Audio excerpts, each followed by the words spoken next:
I love to make soups and curries, and the Instant Pot is the perfect helper for this. It's a pressure cooker, but even faster. It has a saute function, which means you can saute up your onions and veggies first before adding in the protein or broth, which will save you having to use 2 separate pans and cleaning up.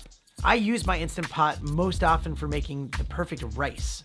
I just put 1 cup of rice and 1 3/4 cups of water, and then I hit the rice button, and my rice turns out perfect every time, and it doesn't make any mess. It also has a keep warm function that automatically turns on after it has naturally released pressure, which is great if you want to make it ahead of time, keeping the food warm while you're not cooking.